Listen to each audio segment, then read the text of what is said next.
Okay, so at the beginning, I told you that we had the sensory receptor,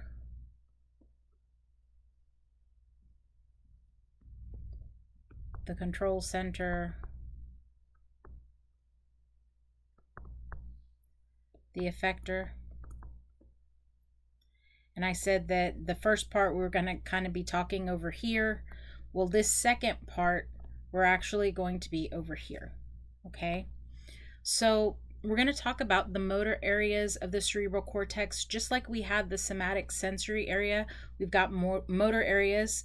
We're going to talk about the motor tracts. Again, remember, tracts is just a pathway, so we're going to talk about the motor highways, and we're going to talk about modifying and refining our motor activities. Sorry, rolly chair. Okay, so control of skeletal muscle. Reflexes are some of the only things, as far as our body's movement, that occur without conscious thought. Voluntary movements are movements that are really consciously activated. Basically, I'm trying to achieve a specific goal. I want to grab my bottle of water and take a drink. Action potentials move from the upper motor neurons to the lower motor neurons. So this is pretty easy concept to understand. So if this is my brain and my spinal cord, I have one neuron that goes down into my spinal cord and a second neuron that goes out to the effector in my body. Okay, so this is the upper motor neuron and this is the lower motor neuron. Okay, so when we talk upper motor neurons and lower motor neurons, that's all we're really talking about. We're talking about from the brain down into the spinal cord and then from the spinal cord out to the effector. So the motor system of the brain and the spinal cord are responsible for maintaining our body's posture as well as our balance. Remember that you wouldn't be standing up straight or sitting up straight in your chair if you didn't maintain those two things. Moving your trunk, your head, your limbs. Remember, your limbs include both your arms and your legs and your eyes, as well as communicating through facial expressions and speech. You have to remember that a lot of body language is controlled by how we move our body, whether that is a facial expression or even how we're holding our body with our arms crossed or with an inviting pose with our arms open, all of those things. So, voluntary movements, those that we voluntarily control. The beginning of these movements actually happen at the premotor area. Then it moves to the primary motor cortex, and then it's sent to the upper motor neurons, then to the lower motor neurons, into the skeletal muscle. The cerebral cortex, the outside of the biggest part of our brain, interacts with both the basal nuclei and the cerebellum, the little thing in the back, to plan, coordinate, and execute our movements. So we've got the premotor area here, okay? This kind of lighter green. This is where we kind of plan everything out, okay?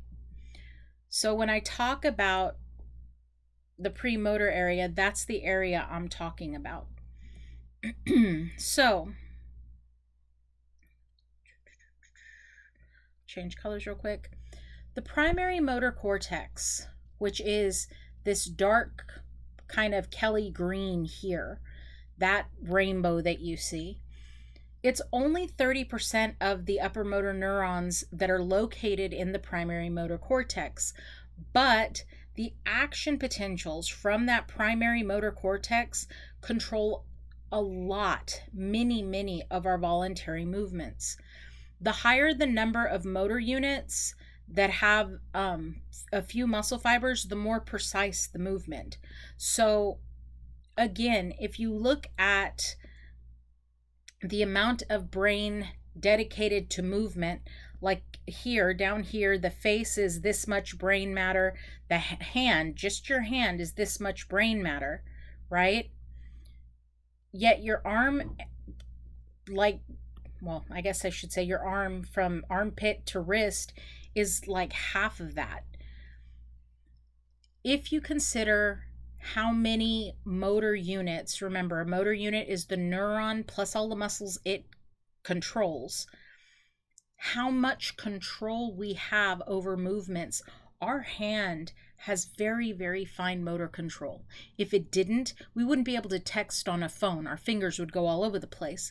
But we can literally move our fingers less than a few millimeters to get from one letter to the next letter and accurately hit it most of the time on our phone, right? So that idea of the amount of brain matter dedicated to, let's say, moving the hand or feeling from the hand is larger because of how many connections we have there. It makes sense. Same with our face. Think about moving your eye for a minute. You know, if I want to look at a word on a page and then move to the next word on the page. Let's say I want to move from this word here, thee, to more. My eye doesn't move very much, but it does need to move if I want to be able to read, because I have to focus on each word. That little minute bit of movement is a lot of control. So it's a very precise movement. That means I have to have a good deal of control over that movement. Same with my tongue and where I place my tongue when I'm speaking or eating. Same with my lips, because I have to make certain shapes with my lips as I'm talking so that the right sounds come out. Even my teeth and my jaw movement, to make sure that when I'm making those sounds, the right sounds are coming out with the shape of my lips and the placement of my tongue. All of that is a lot of motor control and a lot of precise motor control. So again, this idea and this figure makes sense if you think about it. Now, that is the motor area, the primary motor cortex, this Kelly green, like I said, that's what this is. Now let's talk about the other two areas, okay? The premotor area, that's this kind of lighter green here in this figure, okay? This is the staging area, from where motor functions are organized before they're initiated in your primary motor cortex. Okay, let's say I want to pick up the bottle of water that I have. Okay, what muscles do I need to use? What order do they need to be contracted in? How much do they need to contract? All of that has to be planned before I make any type of move with my body. This is my staging area. This is where I go, okay, if I'm going to reach for the bottle of water, I need to contract this muscle first, and it needs to be by this much, and it needs to be this degree, and then it's followed by this muscle, and it needs to be contracted by this much, and then these three muscles have to all contract at the same time so that this happens. I mean, all of that planning is happening in that premotor area right there. Now let's talk about the third area here, the prefrontal area. Okay, you can also call it the prefrontal cortex. That's also one of the ways that people refer to it. This is involved in motivation as well as foresight to plan and initiate movements. Why do I want to grab that bottle of water? It's also involved, now this is for movement. This first bullet is involved in movement, but this is also one of the parts of the brain that's involved in the emotional motivation, as well as the regulation of emotional behavior and mood. When people damage this part of their brain, there are huge personality shifts, and they're not necessarily the same person they were before that happened. So those are the motor areas of the cerebral cortex. Why do I want to get the glass of water? How am I going to plan to get the glass of water? What are my, detailed instructions? Okay, now send the instructions to the primary motor cortex so that it can actually do the actions that I told it to do. The motor tracts. Tracts is just a pathway, so it's a highway carrying information.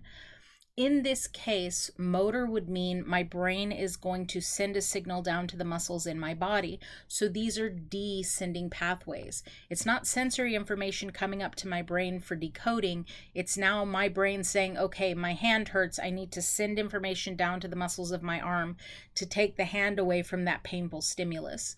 So I've got descending pathways with axons carrying action potentials from the brain down to the body. That's why we call them descending tracts.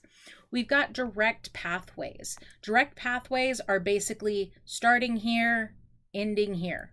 Literally, when I say direct, I mean direct. Corticobobular tracts and the corticospinal tracts. The indirect pathways look very different.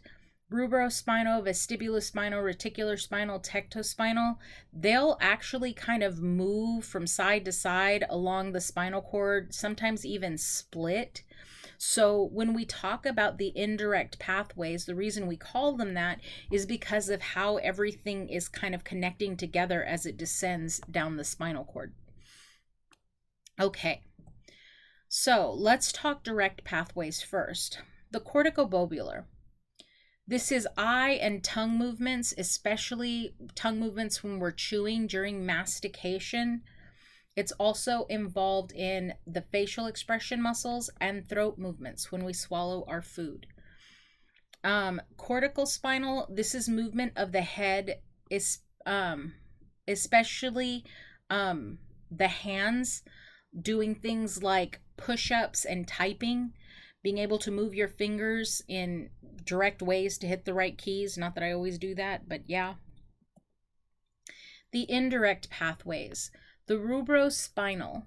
This is actually fine motor control of the hand. Now we're talking about texting and hitting the right letters with your fingers as you're trying to text.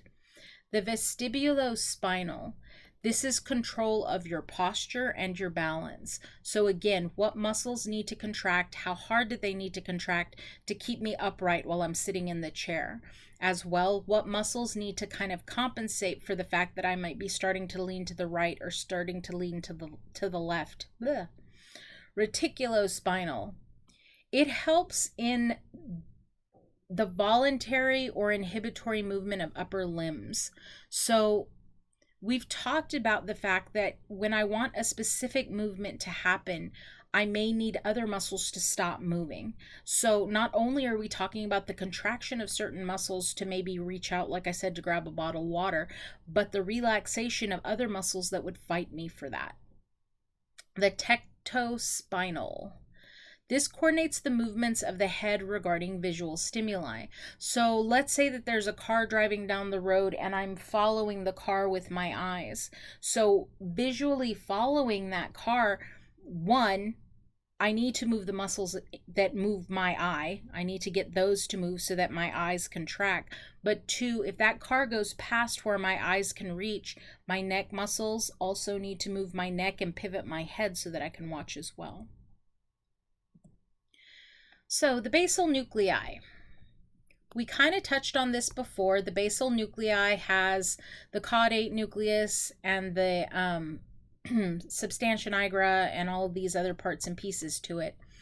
The basal nuclei is important in planning, organizing, and coordinating motor movements and posture.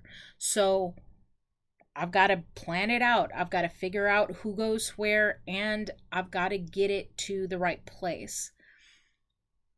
The cerebellum, this little dude right here. Okay, this little dude back here.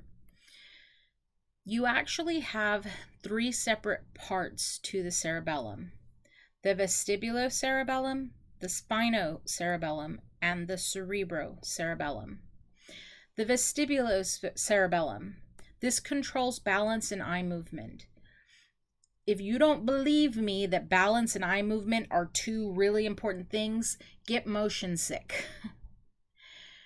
What your eyes see and the information that your ears are bringing into play kind of conflict with each other, especially if you're on a boat and your brain goes, you're moving, you're not moving, I don't know, vomit.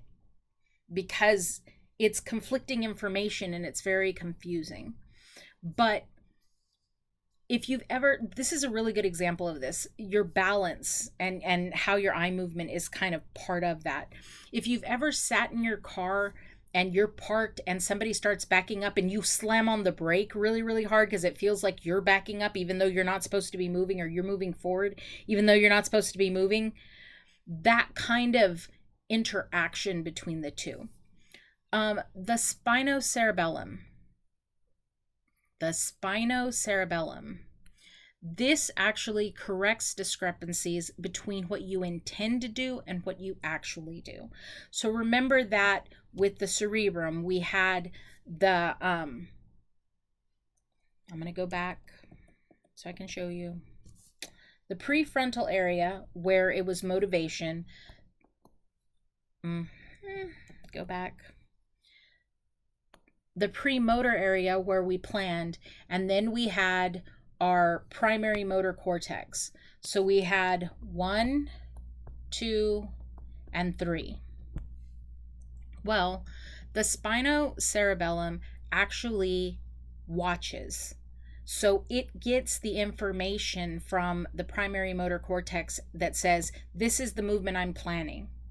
And then it watches and sees what movement you're doing. And if it's okay, it goes, yeah, that's fine. No big deal. Everything's going great. I don't have to worry about it. However, if it knows what you're planning and it sees what you're doing doesn't match, it actually corrects those discrepancies. It'll send feedback to the motor cortex, the primary motor cortex, to get things moving the way that they were supposed to be moving to begin with. So it takes the intended and makes it into the actual if there are any discrepancies.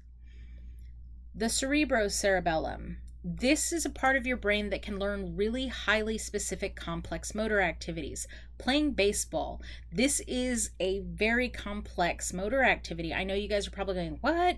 But seriously, if you think about the hand-eye coordination that is required for a bat to hit a ball, if you think about the hand-eye coordination it takes for you to be able to catch that ball from, way up in the sky, where to place your hand, how to grab it so that it doesn't just immediately fall out.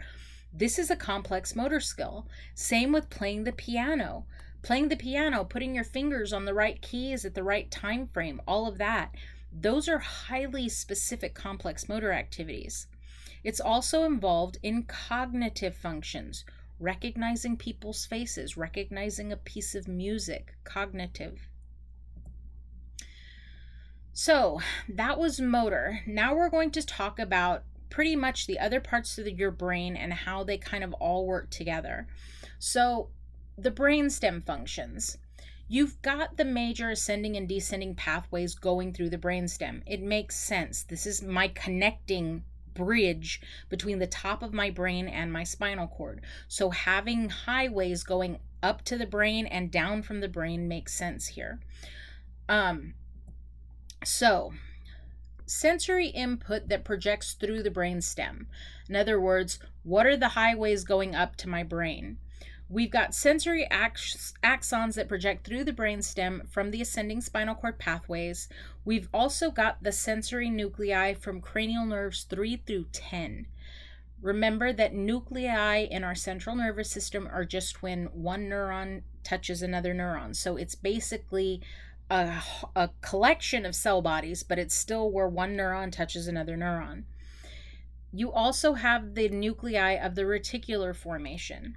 So what exactly is going through these sensory highways? Vision, hearing, balance, taste, tactile sensation on your face, your nose, your mouth, and your throat. Somebody's touching me, somebody's pressing on me, something is tickling me from your mouth, your nose, your face, and your throat. As well, visceral sensations from the throat and the abdomen. Your stomach hurts, or there's that one Dorito you didn't quite chew well enough and it goes down your throat and it hurts the entire way. Yeah, that's a visceral sensation. That's pain. Remember, visceral means either pain or pressure. So that Dorito, definitely pain.